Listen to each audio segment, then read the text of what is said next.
এরকম একজন ব্যক্তি যার কাণ্ড জ্ঞান এত সীমারেখার নিচে, তিনি কিরকম করে জামাত ইসলামের আমির হয়ে থাকেন, এটি আমাদের কোনোভাবে বোধগম্য নয়। জামাত ইসলামের আমির যখনই কোনো নাটক মঞ্চস্থ হয়, তখন তিনি গণমাধ্যমে এবং সামাজিক যোগাযোগ মাধ্যমের ওনার ভেরিফাইড আইডিতে তিনি নাটক মঞ্চস্থ করেন, মিথ্যা প্রোপাগান্ডা ছড়ান, এবং অনেকে বলছেন এ পর্যন্ত তিনি শতাধিকেরও অধিক তিনি সামাজিক যোগাযোগ মাধ্যমে তিনি ভুয়া মিথ্যা প্রোপাগান্ডা করেছেন। এবং গতকালও তিনি তার সামাজিক যোগাযোগ মাধ্যম যেটি নাকি ভেরিফাইড, সেখানে তিনি জিসানকে বলেছেন যে গুম এবং অপহরণ করেছে সরকারি বাহিনী। সুতরাং আমরা মনে করি এরকম একজন ব্যক্তি যার কাণ্ড জ্ঞান এত সীমারেখার নিচে, তিনি কিরকম করে জামাত ইসলামের আমির হয়ে থাকেন, এটি আমাদের কোনোভাবে বোধগম্য নয়।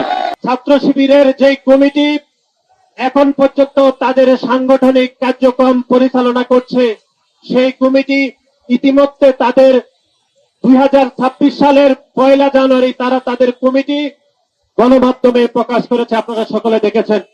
কিন্তু অত্যন্ত দুঃখের বিষয়, কুমিল্লাতে যে দর্শককে পুলিশ গ্রেপ্তার করেছে, সেই দর্শকের নাম কিন্তু তাদের সেই গুপ্ত কমিটিতে আমরা দেখি নাই। 2026 সালে আমরা গত 2 বছরের অধিক সময় ধরে বাংলাদেশ জাতীয়তাবাদী ছাত্র দল গণমাধ্যমের সামনে আমরা যে কথাটি বারবার স্পষ্টতভাবে বলতে চেয়েছি, সেটি হচ্ছে আপনারা আপনাদের কমিটিগুলো প্রকাশ করুন। কিন্তু আমরা দেখলাম তারা তাদের কেন্দ্রীয় কমিটিও প্রকাশ করে নাই। কিন্তু যখন তারা গুমের নাটক মঞ্চস্থ করেছে, তখন তারা গণমাধ্যমে বলেছে সেই জিসান নাকি তাদের কেন্দ্রীয় কমিটির সহকারী আন্তর্জাতিক সম্পাদক। যদি সে এরকম একটি কাজ না করত, এরকম বিতর্কিত কাজ না করত, গুমের নাটক না করত, তাহলে আমরা জানতেই পারতাম না যে জিসান ছাত্র শিবির কেন্দ্রীয় সংসদের সহকারী আন্তর্জাতিক সম্পাদক।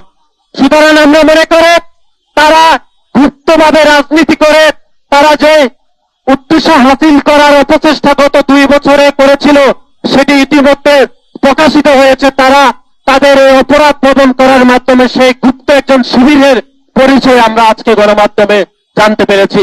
আজকের এই সমাবেশ থেকে আমরা আবারও ছাত্র শিবিরকে অনুরোধ করব, আপনারা আপনাদের সকল গুপ্ত কমিটি আপনারা প্রকাশ করুন।